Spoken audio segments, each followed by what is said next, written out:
she entered negotiations with John Swinney, and she knew she had the whip hand, right? Because she knew that he needed her more than she needed him.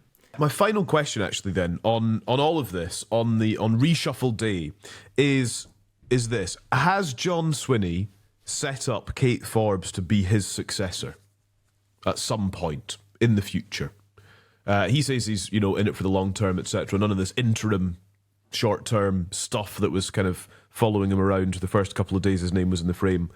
Andy, is this teeing up Kate Forbes for a run in a couple of years? No. That's my one word answer to that. Yeah. Is no. I don't think it is at all. Why not?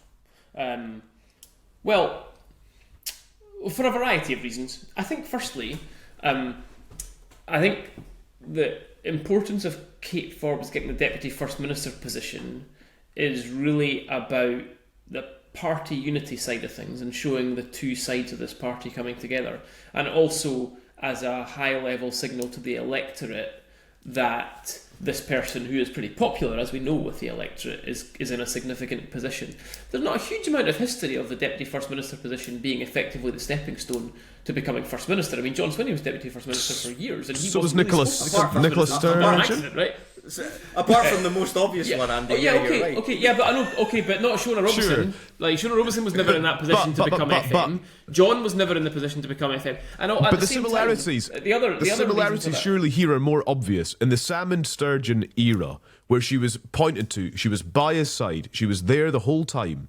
To literally today, they've come out of Butte House together and spoken to the media together, and I just think it's quite fascinating that perhaps there's something of a return to that psychology of the SNP, which arguably was missing in the post-Salmond Sturgeon era of, well, hang on a second, what does come next?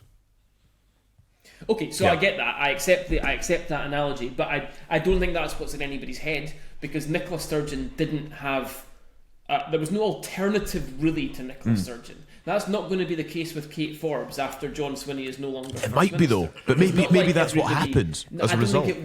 I don't think it will be, because you have people who are very clearly and tangibly from a different tradition in the party. You've got Mary McCallan, you've got Jenny Gilruth. I cannot see any situation in 3 or 4 years' time, if Kate Forbes wishes at that point to stand for leadership of the SNP and become First Minister, I don't see a world where Mary McCallan and Jenny Gilruth say, oh, that's great, I'll come along and help you at your launch. I mean, I just don't think that's going to happen. I think you're going to see a contest. And when you then enter a contest where you have Kate Forbes versus somebody else, once that contest is underway, I don't think it matters who the Deputy First Minister is.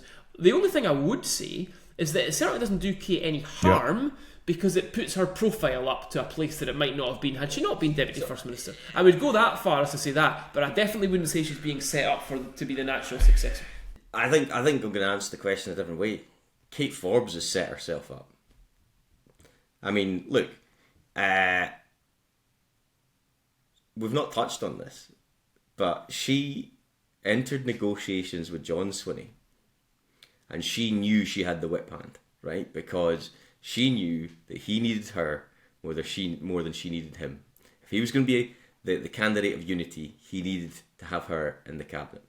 And she's managed to extract Deputy First Minister and the economy brief, and indeed Gaelic, which will actually mean a huge lot to her. Yeah. I'm sure a lot of people definitely in her constituency as well.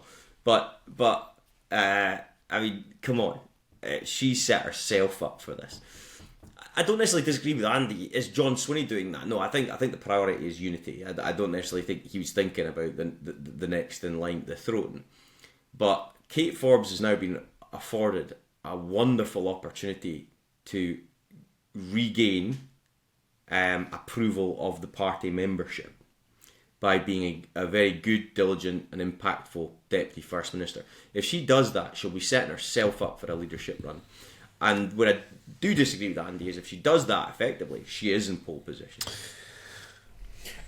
Pole position, yeah. I mean, I don't think we're actually disagreeing much on this. And on that, we can end on a happy note of me saying that I think that's largely correct. I'm not saying she wouldn't be in pole position. What I'm saying is she wouldn't be unopposed. Yes. That's not realistic. She would not be unopposed. But I do. What I would say. That's not what Calum asked. Well, listen. It's what I answered. Yeah. But I tell you something though, and it is worth reiterating, because you're quite right to raise it, Geoff. Kate Forbes was very shrewd in this process.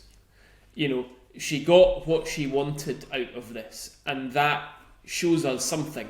You know, she didn't panic. She didn't jump into saying yes or no, and she is out here. She's got the economy brief, and she's got Deputy First Minister, and that tells you a lot about her. And I'll tell you, just you know, to add to that point, I thought it was really telling from a communications perspective that John Swinney announced he's running.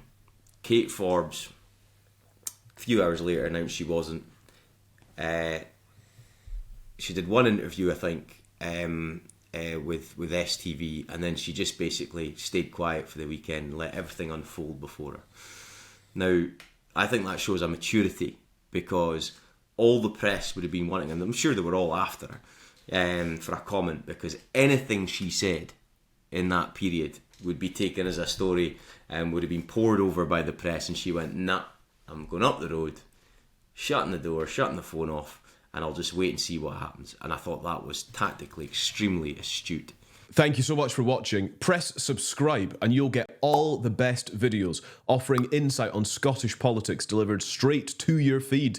Press subscribe and stick around. And if you'd like to hear our conversations in full, open up your podcast app and search for Holyrood Sources.